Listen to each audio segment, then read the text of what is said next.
नमस्कार, अग्निपथ देख रहे हैं आप और मैं हूं आपके साथ राखी। बांग्लादेश की पूर्व प्रधानमंत्री शेख हसीना को सोमवार को 2 आरोपों में मौत की सजा सुनाई गई है।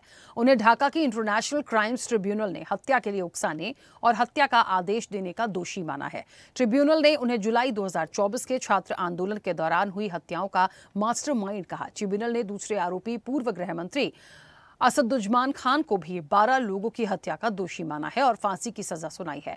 हसीना बांग्लादेश में हुए तख्तापलट के बाद से भारत में है। ऐसे में एक बड़ा सवाल है कि सजा के इस ऐलान के बाद बांग्लादेश की सियासत किस करवट बैठेगी। क्या बांग्लादेश में हिंसा का दौर जारी रहेगा और भारत और बांग्लादेश के संबंधों पर इसका कितना असर पड़ेगा? क्या भारत और बांग्लादेश के बाद प्रत्यर्पण संधि का पालन करेगा और सजा के ऐलान के बाद शेख हसीना का अगला कदम क्या होगा? विस्तार से चर्चा करेंगे आज हम इसी पर। लेकिन ये बात वाकई में देखिए, बड़ा एक इस पूरे मामले में एक इनपुट जिस तरीके से आया है वो यही है। और आपको ये भी बता दें कि इस पूरे फैसले के बाद में शेख हसीना का एक बयान भी जारी हुआ है और उन्होंने अदालत को फेक बताया। उन्होंने कहा कि ये गलत है और राजनीतिक दबाव के चलते ये पूरी एक कार्रवाई और ये डिसीजन लिया गया है। अब यदि वो ऐसा कह देती हैं तो इसके हर पहलू पर जाने की जरूरत है। यहां मुख्य भूमिका सुप्रीम कोर्ट की क्या हो सकती है? क्या वहां तक जाने का प्रयास किया जाएगा? दूसरी सबसे बड़ी बात है कि यदि वो भारत में है तो प्रत्यर्पण संधि को भी देखना पड़ेगा। क्या उस पर भारत का स्टैंड होगा? क्या इस पर एक कदम आगे बढ़ाया जाएगा और कब तक नहीं बढ़ाया जा सकता है? बांग्लादेश में स्थिति परिस्थितियां क्या होंगी? क्योंकि वहां तो लोग शुरू से ही ये चाहते थे शेख हसीना को हटाना। एक बड़ा तख्ता पलट हुआ और उसके बाद से ये बड़ा फैसला उन लोगों के लिए है। तो वहां की जो राजनीति है, वहाँ की जो स्थितियां परिस्थितियां हैं, उस पर कितना फर्क पड़ेगा? ये बहुत सारे ऐसे सवाल हैं जो आज समझने की ज़रूरत है। चर्चा गंभीर इसलिए भी हो जाती है क्योंकि भारत के साथ बांग्लादेश के संबंधों की हम बात करें शेख हसीना के वक्त से, तो बहुत महत्वपूर्ण है कि आने वाला समय क्या होगा। तो भारत पर इसका कितना असर पड़ेगा, ये एक अहम सवाल है। फांसी की सज़ा जो शेख हसीना को दी गई है, ये उस पर आगे क्या हो सकता है? बांग्लादेश की जो दशा है क्या लगातार बिगड़ती चली जा रही है? मानवता के खिलाफ अपराध की दोषी माना गया है शेख हसीना को। तो अगला कदम जो है वो शेख हसीना का क्या होगा और भारत पर इसका कितना असर पड़ेगा, ये बहुत अहम सवाल हैं।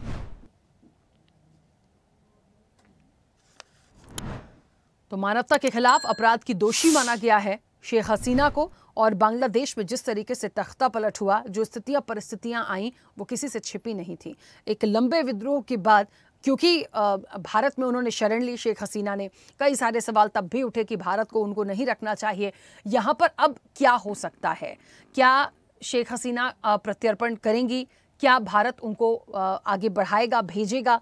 दूसरी चीज़, प्रत्यर्पण संधि को यदि समझने की कोशिश करें तो दोनों तरफ से ये मान्य होना चाहिए कि हाँ, यदि वो अपराधी हैं या इस तरह की चीज़ें हुई हैं तो आप उन चीज़ों पर आगे काम कर सकते हैं। तीसरी चीज़, चौथी चीज़, जब शेख हसीना का खुद बयान आ रहा है और यदि वो कह रही हैं कि ये गलत है या ये जो अदालत है इसने जो फैसला किया है ये राजनीतिक दबाव के चलते किया है, उन पर लगे आरोप झूठे हैं, तो ये कई सारे सवाल होते हैं कि आखिरकार ये फैसला फिर कैसे हो गया। शेख हसीना का ये भी दावा है, ये भी उनका मानना है कि उनकी अनुपस्थिति में ये पूरे सवाल जवाब और ये मुकदमा हुआ है, ये चलाया गया है। उन्हें अपना पक्ष रखने का मौका तो मिला ही नहीं, तो आप कैसे सारी चीज़ों पर उन पर सवाल उठा सकते हैं? तो अब हसीना को मौत की सज़ा है और बिगड़ रही बांग्लादेश की दशा है। और अब आगे क्या? सीधे चर्चा पर चलेंगे। हमारे साथ मेहमान जुड़े हैं। सबसे पहले आपका परिचय करा दें। विदेश मामलों के जानकार हैं निपुण आलम बयान। निपुण जी, बहुत स्वागत चर्चा में जुड़ने के लिए। और वरिष्ठ पत्रकार सुमन भटनागर अब से कुछ देर में हमारे साथ होंगे। सुमन जी का भी स्वागत है। मैं चर्चा की शुरुआत निपुण जी आपसे ही करूंगी। मुझे सुन पा रहे हैं?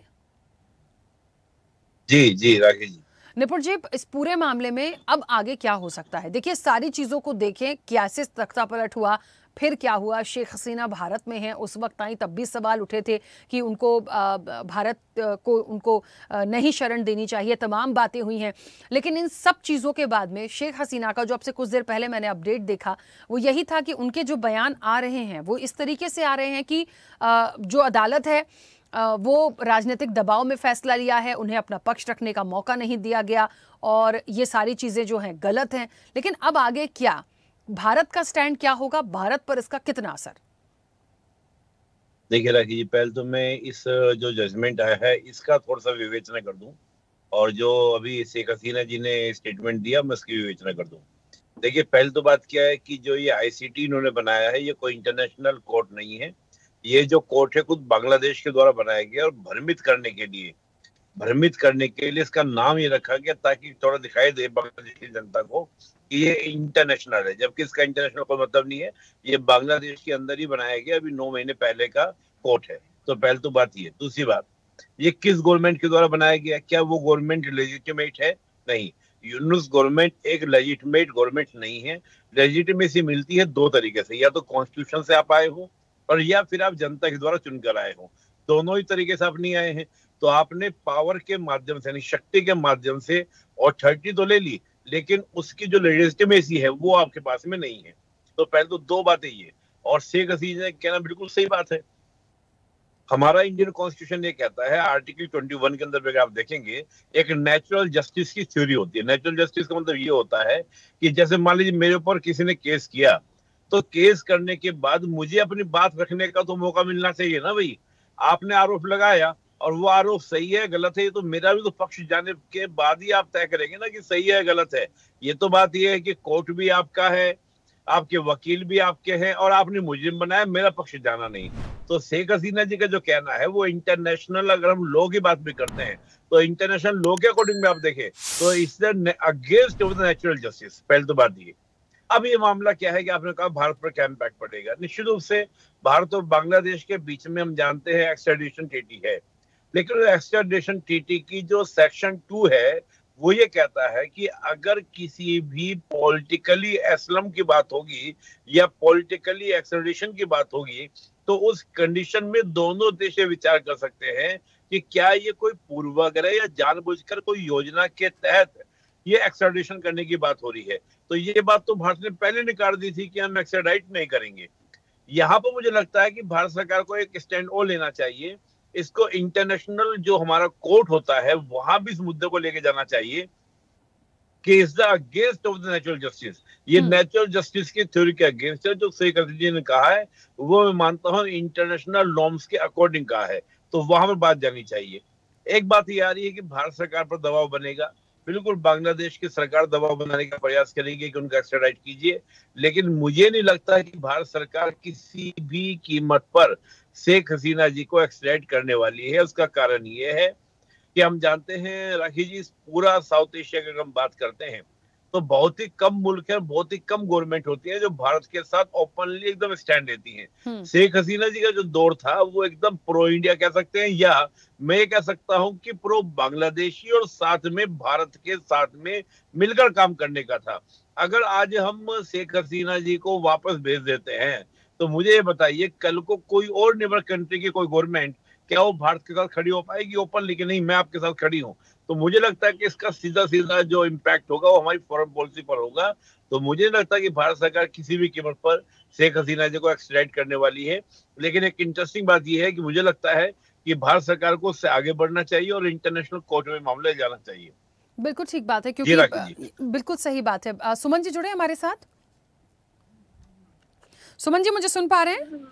हाँ सुन पा रहा हूँ। हाँ सुमन जी, जैसे क्योंकि दो तीन बातें हैं, भारत का स्टैंड क्या हो सकता है और शेख हसीना का खुद का अगला स्टैंड क्या होगा, ये बहुत बड़ा सवाल है। देखिए अपने आप में एक बड़ी खबर जैसा है, हम सब जानते हैं जो चीज़ें हुई, जैसे तख्ता पलट हुआ उसके बाद क्या क्या चीज़ें फेस की गई, लगभग साल भर होने को आ गया इन चीज़ों को, हो चुका है बल्कि। तो अब ये जो चीज़ आई है और फांसी की सज़ा जो सुनाई गई है इनके साथ 3 लोगों को, ये एक बड़ा सवाल है कि आगे अब क्या हो सकता है। सबसे बड़ी बात यह भी है कि शेख हसीना का खुद का भी बयान जो जिस तरीके से आ रहे हैं कि उनको पक्ष रखने का मौका मिला ही नहीं है, उनके अनुपस्थिति में तमाम चीज़ों को रखा गया है। और सब लोगों की जो अब तक चीज़ें आई हैं निकल कर कि बांग्लादेश में कोई चाहता ही नहीं था, तभी ये तमाम चीज़ें हुई हैं। तो कैसे आप सरकार के दबाव में, राजनीतिक दबाव में जो वो आरोप लगा रही हैं, तो इस फैसले को कैसे लिया जाए, आगे हो क्या सकता है? भारत पर दबाव इसलिए होगा क्योंकि फिलहाल वो भारत में ही है। देखो, भारत ने शेख हसीना को राजनीतिक शरण दी है और राजनीतिक शरण देना एक बड़ा फैसला होता है सरकार का, बड़ा सोच समझ के दिया जाता है। अब अगर भारत सरकार सौंपती है इसको बांग्लादेश को फांसी सजा मिलने के बाद, तो भारत की साख पर थोड़ा फर्क पड़ेगा। लेकिन अगर भारत मना कर देता है कि हम नहीं भेजते, तो बांग्लादेश का जो कूटनीतिक रिश्ता हमारा है उसमें खटास आ सकती है, क्योंकि सरकार मांगेगी और हम मना कर देंगे तो डेफिनेटली आएगी। इस पे बेहतर विकल्प ये भारत के लिए कि किसी और देश को मना ले इस तरह से कि उनको वहां पर भेज दे किसी और देश में। हालांकि पता नहीं कोई राजी होगा नहीं होगा, तो भारत के साथ बच जाए कि मामला भी निबट जाएगा। लेकिन मैं समझता हूँ अभी ये जो फैसला आया है, मेरी जानकारी के मुताबिक जो मैंने पढ़ा है उसमें निचली अदालत का फैसला है, जैसे जिला अदालत होती है, हाई कोर्ट होता है, अभी उनके पास मौका है कि ऊपर की अदालत में फैसला दे सकती है। यूएन में जो हमारा है वो इस पर दखल नहीं दे सकता। हाँ, अगर इसमें मानव अधिकार का उल्लंघन हो रहा है किसी तौर पर, तो यूएन जरूर दखल अंदाजी कर सकता है। वैसे जो उनके पिताजी थे शेख मुजीबुर रहमान, उनके समय में ही 1973 में इंटरनेशनल क्राइम ये एक्ट बनाया गया था, और युद्ध में जो भारत बांग्लादेश युद्ध हुआ था उसमें कई लोगों को इसके तहत फांसी भी दी गई थी, और उसी का फायदा उठाकर अभी ये बांग्लादेश सरकार जो है शेख मुजीब की जो बेटी है उसको इसमें उलझा रही है। मुझे ऐसा लगता है कि आने वाले समय में सरकार के लिए काफी दिक्कत होगी इसके फैसले लेने में, क्योंकि उसके सामने एक ये बांग्लादेश का रिलेशन कैसे रहे, और दूसरा ये होगा भारत की साख जो है कैसी रहे। कल किसी ने आना है, किसी भी देश को जरूरत पड़ सकती है शरण लेने की, राष्ट्रपति को, वहाँ के प्रधानमंत्री को, तो वो 10 बार सोचेंगे कि यार भारत में तो जाने का फायदा कोई नहीं, वहाँ तो वो छोटे से बात में घबरा के सौंप देते हैं। तो कई चीजें एक साथ भारत के लिए चल रही हैं। अब भारत को ये सोचना पड़ेगा कि भी जिसको हमने राजनीतिक शरण दी हुई है उसको हम सौंप दें या ना सौंपे। अभी तक तो खैर बांग्लादेश ने मांग भी नहीं करी है, अभी आधिकारिक तौर पर मांग भी करेगा वो कि भाई शेख हसीना को सौंपा जाए हमें। उसके बाद मुझे लग रहा है कि भारत अपनी, लेकिन भारत में आपको पता है कि मोदी जी जो है एक पक्के दिमाग के एक बड़े मजबूत नेता हैं, इतनी जल्दी वो डिगने वाले नहीं है कि छोटा सा देश बांग्लादेश कह देगा और डर के हमारे सौंप देंगे, इतना जल्दी कुछ होने वाला नहीं है। तो आने वाला समय इसमें पता लगेगा कि क्या इसमें होना है। बिल्कुल ठीक है। निपुण जी, एक चीज और है, क्या ऐसा भी हो सकता है कि किसी और देश में स्विच कराया जाए शेख हसीना को? लेकिन ये बड़ा सवाल है कि ये तो हो तो जाएगा, लेकिन क्या वो कंट्री इनको रखेगी? ये मैं उस परसेप्शन से सवाल पूछ रही हूँ कि आने वाली स्थिति आगे क्या हो सकती है। यही रहते रहते मान लीजिए बहुत प्रेशर आता है तो कुछ ना कुछ तो करना पड़ेगा, या तो भारत सौंप देगा या तो क्योंकि सजा मौत, क्योंकि ऐलान तो हो चुका है, अब उस पर आगे कुछ नहीं। फिर आगे आप कैसे कोर्ट तक जाने की तो कोई गुंजाइश यहाँ फिलहाल बच नहीं रही ना। कैसे आप जाएंगे? आप यहाँ बैठे बैठे चीजों को कैसे कर सकते हैं? या तो अब किसी और कंट्री में स्विच करें। देखिए, एक तो आईसीटी जो कोर्ट है ये स्पेशल कोर्ट वहां पे बनता है और इस प्रकार के मैटर को देखता है। इसके बाद बांग्लादेश में तो कोई सुनवाई की बात रह नहीं जाती है, हाँ। जहां तक मेरी जानकारी है, पहली बात। दूसरी बात क्या है कि आप कह रहे हैं कि अदर कंट्री में, देखिए इन्होंने यूके में ट्राई किया था एसलम के लिए, यूएस की तो बात बनती ही नहीं है, तो यूके ने मना कर दिया। यूरोप के किसी और देश ने भी बहुत उत्साहवर्धक नहीं दिखाया कि इनको एसलम देने की बात को स्वीकार किया हो।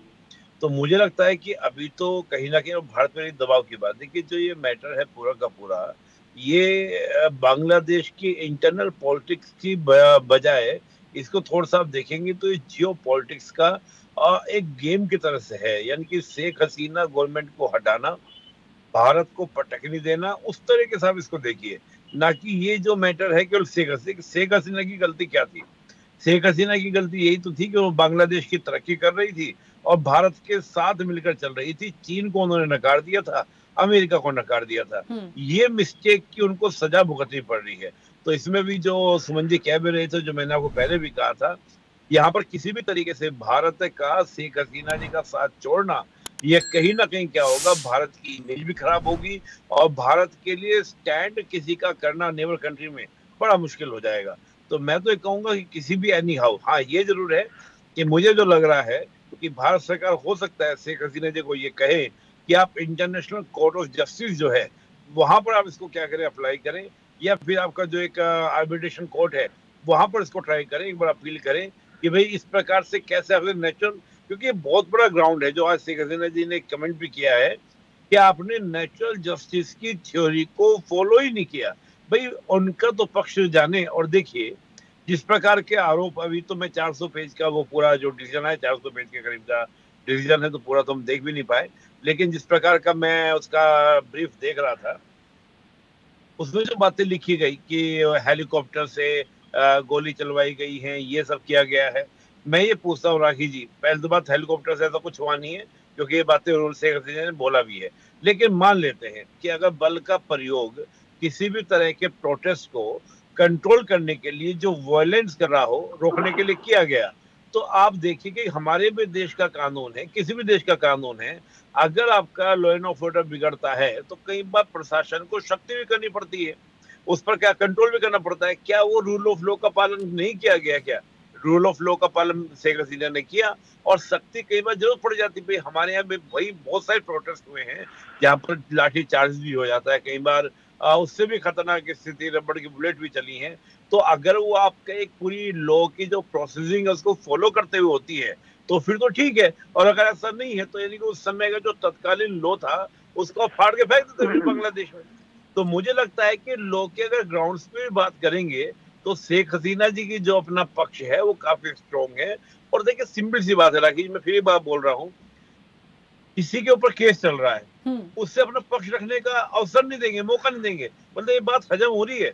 मुझे तो हजम ही नहीं हो रही है बात कि किसी को आपको पक्ष में इनको बोलने तो दो, उनकी बात तो जानो। ये तो आप तय करके बैठे हुए थे। मुझे तो लगता है ये 9-10 महीने की जो प्रक्रिया चलाई इन्होंने, ये सिर्फ शो करने के लिए दुनिया को, देखो हमने लॉ का पालन किया, हमने पूरी प्रक्रिया चलाई है, ये पहले से तय करके बैठे थे। मैं 2 दिन पहले 15 तारीख को एक चैनल पे बोल चुका था कि 17 तारीख को डिसीजन फांसी का आएगा। मैं पहले ही बोल चुका था, क्योंकि मैं पहले दिन से बात को कह रहा हूँ कि वो तय करके बैठे हैं। अवामी लीग को आपने बंद कर दिया, अवामी लीग को आपने बैन कर दिया, चुनाव नहीं लड़ेगी, किस बात पर आपने बैन कर दिया? आप तो यानी कि जो एक इलेक्शन का, भाई आप डेमोक्रेसी का सिंपल ऑप्शन क्या होता है कि हर व्यक्ति को, हर दल को, हर विचारधारा को, हर संगठन को अपनी बात को रखने का मौका देना चाहिए। आप बांग्लादेश के लोगों के पास में चॉइसेस खत्म कर दे रहे हैं। आप कह रहे हैं तो बीएनपी को चुनो या जमात को चुनो या जो वो स्टूडेंट की नई नवेली पार्टी बनी है उसको आप चुनो। तो आपने तो जो डेमोक्रेसी का मेन होता है कि राइट टू चूज, वो तक आपने बांग्लादेश की जनता से छीन लिया अवामी लीग को बैन कर कर। तो मैं इस बात को मानने को कतई तैयार नहीं हूं कि शेख हसीना जी ने जो वहां पर स्टेप्स लिए वो अकॉर्डिंग टू लॉ नहीं लिए, लॉ के अकॉर्डिंग लिए गए थे। उनकी बात कहने का मौका देना चाहिए था, वो नहीं दिया गया। और आज अगर मान लीजिए शेख हसीना जी जाती भी है किसी वजह से, कहे ठीक है आइए आप, हम आपका पक्ष सुनेंगे, मैं आपको गारंटी दे रहा हूं कि जहां वो ढाका उतरेंगे, ढाका उतरते एयरपोर्ट पर उनको सबसे पहले अरेस्ट कर लिया जाएगा। और ना कोई दलील होगी ना कुछ होगा। जो मुजीब के साथ हुआ था, उनके घर के अंदर 15 अगस्त 1975 को पूरी फैमिली के साथ केवल शेख हसीना और उनकी बहन जो है रियाना से, वो ही बची थी, बाकी सबको मार दिया गया था, और वो भी सिर्फ क्योंकि बाहर थी। तो ये तो उनके बेटे ने खुद बोला भी है, शेख हसीना के बेटे ने, कि अगर शेख हसीना जी वहां से ना निकलती तो उनका एसेलेशन कर देते ये लोग। तो बांग्लादेश की जो स्थिति है, ये नेपाल की जो कंडीशन है, इनकी जो इंटरनल पॉलिटिक्स है वो बहुत ही अलग तरह की पॉलिटिक्स है। पाकिस्तान की तो स्थिति खराब है, अफगानिस्तान की, लेकिन बांग्लादेश में तो पहली बार थोड़ी ना हो रहा है ये। आप देखिए 75 में कूप हुआ, फिर इरशाद आते हैं, उसका फिर खालिदा जी आती है, तो वहां ये पूरी प्रक्रिया चलती रही इस प्रकार की चीजें। तो मुझे लगता है कि भारत सरकार को एकदम टफ स्टैंड लेकर शेख हसीना के साथ मजबूती के साथ खड़े रहना चाहिए। इसका सीधा सीधा मैसेज होगा, जो भारत के साथ खड़ा है भारत उनके साथ खड़ा है। ठीक है, बिल्कुल। सुमन जी, एक संक्षिप्त प्रतिक्रिया आपकी भी, क्योंकि ये बहुत एक गंभीर विषय है। देखिए, ये संभावनाएं तो बिल्कुल सही है, डिसीजन राजनीति से ओतप्रोत होगा तो प्रत्यर्पण संधि का कुछ नहीं हो सकता, बिल्कुल ठुकराया जा सकता उन प्रस्ताव को, क्योंकि उसकी भी अपनी एक चीज़ें हैं और वो शेख हसीना के कार्यकाल में ही बनाई गई थी। तो यहाँ उस पर तो मुझे नहीं लगता कोई बात होगी, क्योंकि शेख हसीना खुद इस चीज़ को कह रही हैं कि राजनीतिक दबाव के चलते ये तमाम चीज़ें की गई हैं, और कोर्ट का जो फैसला है उसको वो मान्य इसलिए नहीं करेंगी क्योंकि उनको उनका पक्ष रखने को नहीं दिया गया। तो हमें हर चीज़ को समझते हुए आने वाले समय में एक बहुत बड़ा सवाल है कि इस पूरे मामले में क्या होगा। भारत तब तक प्रतिक्रिया नहीं देगा जब तक बांग्लादेश की तरफ से कोई दबाव या कोई सवाल जवाब नहीं आते कि उनका प्रत्यर्पण किया जाए। तो फिर प्रत्यर्पण सही है, नहीं है, होना चाहिए, क्या आरोप हैं, क्या शेख हसीना कह रही हैं, ये उसके बाद का डिसीजन होगा। लेकिन मामला रुकेगा कब तक, क्योंकि कुछ ना कुछ तो आगे होगा। या तो फिर वो ऐसे ही भारत रहेंगी या कहीं और जाएंगी, कोई ना कोई इसका एक सॉल्यूशन तो निकालना पड़ेगा ना इस सजा के ऐलान के बाद। तो क्या देखते हैं वो तस्वीर? देखो, अभी जो हमारे पैनल में साथी बैठे हैं विदेशी मामलों के जानकार, उन्होंने बिल्कुल सही कहा कि इंटरनेशनल कोर्ट ऑफ जस्टिस जो है वहाँ शेख हसीना दरवाजा खटखटा सकते हैं वहाँ का, क्योंकि वो कह सकती हैं कि मुझे सुना नहीं गया, मेरा पक्ष लिया नहीं गया, मेरे से बातचीत नहीं की गई, मेरे गवाह नहीं, उनके 54 गवाह पेश हुए उनके सरकार की तरफ से 54, इनकी तरफ से एक गवाह भी इन्होंने पेश होने दिया। तो ये कह सकती मेरे साथ इंजस्टिस हो रही है, मुझे सुना जाए और सुनकर मुझे न्याय दिया जाए। एक तो रास्ता इनका ये है। वैसे शेख हसीना जो है वो भी बहुत सहानुभूति पात्र नहीं है, बता दूं मैं आपको। जब वहाँ तख्ता पलट हुआ, छात्र आंदोलन हुआ, तो बहुत छात्र मारे गए, वहां पर बहुत ज्यादतियां हुई, छात्रों को बहुत दबाया गया उनको, और हालात इतने खराब हो गए कि इनको, वैसे तो अवामी लीग की अध्यक्ष थी, इनको चाहिए था एक विपक्षी दल होने के साथ लड़ाई लड़ती, मैदान में आती और मैदान में लड़के उनको सरकार से बताती भाई मैंने ये किया, आपने ये किया।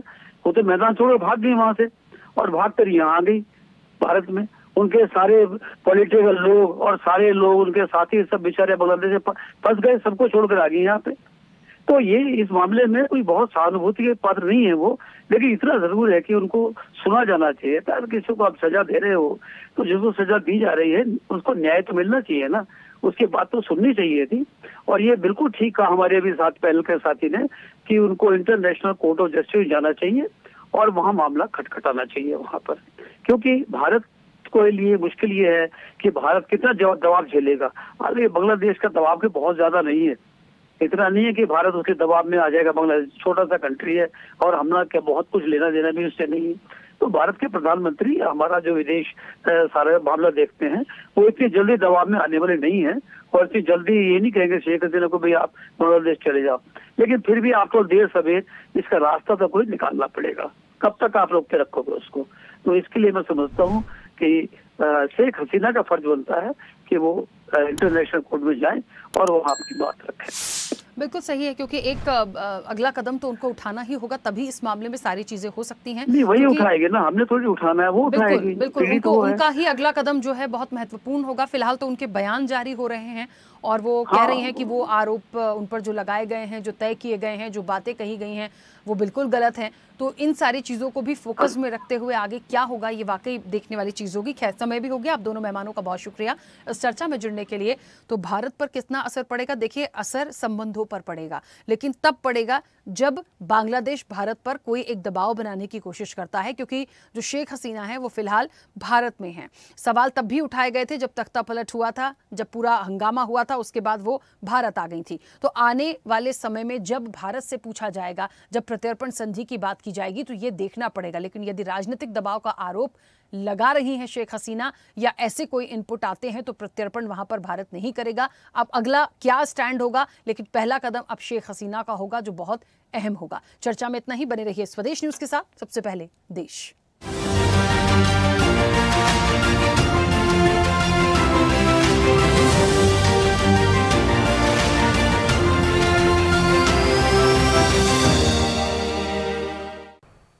ऐसे ही वीडियोस के लिए लाइक करें, शेयर करें, फॉलो करें।